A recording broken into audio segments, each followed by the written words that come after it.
राधे राधे। जैसे कि आप सभी को पता है गर्मी बहुत है, तो हम ऐसा क्या कर सकते हैं अपने ठाकुर जी के लिए, अपने कान्हा जी के लिए कि उनके आसपास का जो माहौल है वो ठंडा रहे, और उनको ठंडक का एहसास कैसे दिला सकते हैं कि सारे दिन उनके पास ठंडक रहे और उन्हें बिल्कुल भी गर्मी ना लगे।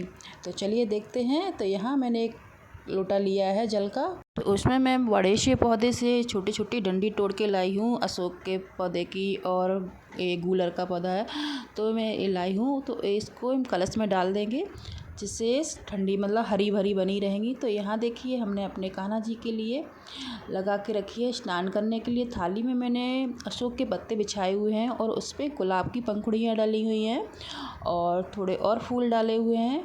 और फिर उसके बाद मैंने लड्डू गोपाल को चंदन डाला है और उससे सारा मतलब पूरे उनको ऐसे मलेंगे, और मलने के बाद हम उनको स्नान कराएंगे।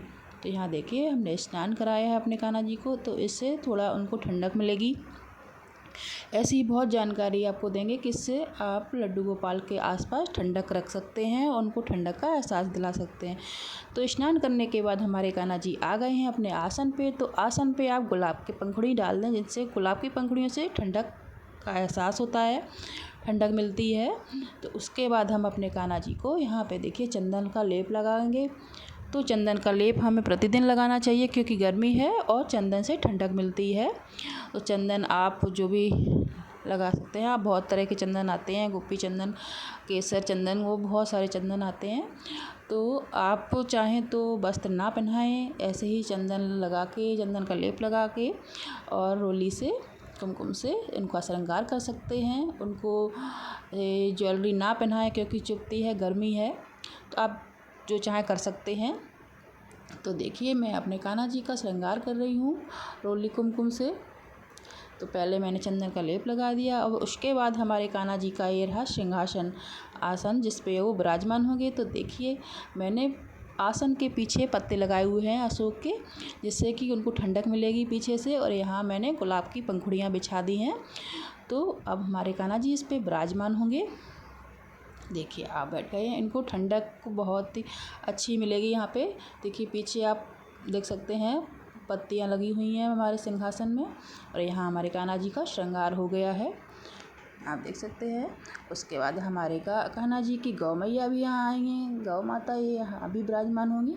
उसके बाद मैंने फूलों से कान्हा जी का श्रृंगार किया है, यहाँ फूल अर्पित किए, भोग लगाया, वो जल और धूप दिखा के उनकी पूजा सेवा की मैंने। उसके बाद पूजा करने के बाद यहाँ पे आरती की।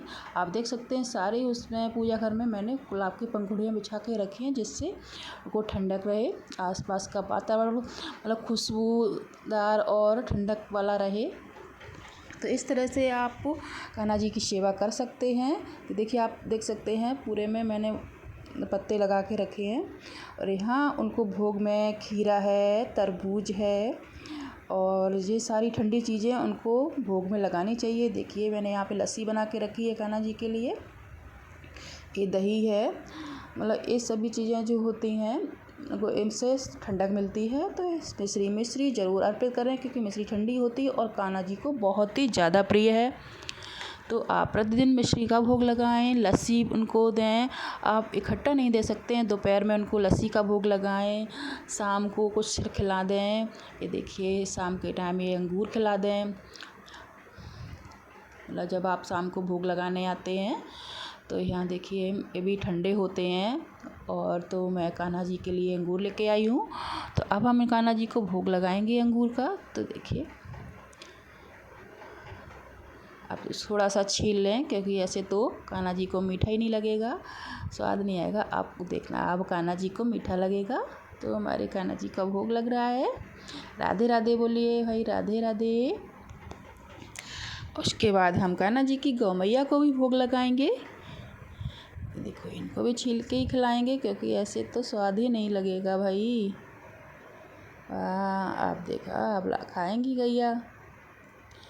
तो हमारा भोग लग गया है। अब उसके बाद हम केले काट के लाए थे, तो ऐसे केले काट के ही खिलाने चाहिए। हमारे छोटे से प्यारे से बाल गोपाल हैं और जैसे कि वो लोग रख देते हैं ऐसे उठा के 4-5-6 खट्टे केले, तो इस तरह से रखने तो चाहिए, पर आप काट के उनको खिलाएं अपने हाथ से, तो वो ज़्यादा ही अच्छा रहता है। तो यहाँ हमारा भोग लग गया है, तो हमारे कान्हा जी भोग गढ़ कर चुके हैं। अब हम भोग लगाने के बाद उनको जल ज़रूर अर्पण करना चाहिए। हमें गर्मी में कान्हा जी को 4-5 बार थोड़े थोड़े टाइम पे जल ग्रहण ज़रूर कराना चाहिए। देखिए, आप देख सकते हैं हमारे वीडियो में मैंने घड़ा लगे रखा है जिसमें जल भरा हुआ है, वो बहुत ही ठंडा रहता है, तो उसी से मैं डाल डाल के उनको जल पिलाती रहती हूँ। तो यहाँ हमारे कान्हा जी का भोग लग गया है और कान्हा जी ने जल भी पी लिया है। तो आप देख सकते हैं, आप इस तरह से उनके आसपास का वातावरण ठंडा रख सकते हैं। देखिए, मैंने ये पौधे लगाए हैं, जो छोटी छोटी डंडी हम तोड़ के लाए थे, तो लोटे में डालने से ये हरी भरी बनी रहती हैं, तो ये सूखती नहीं है, तो ये हरी सी रहती हैं। और जब ये कूलर चलता है हमारे यहाँ, तो ये जब हिलती हैं तो कान्हा जी को हवा भी लगती है और ठंडा का एहसास होता है।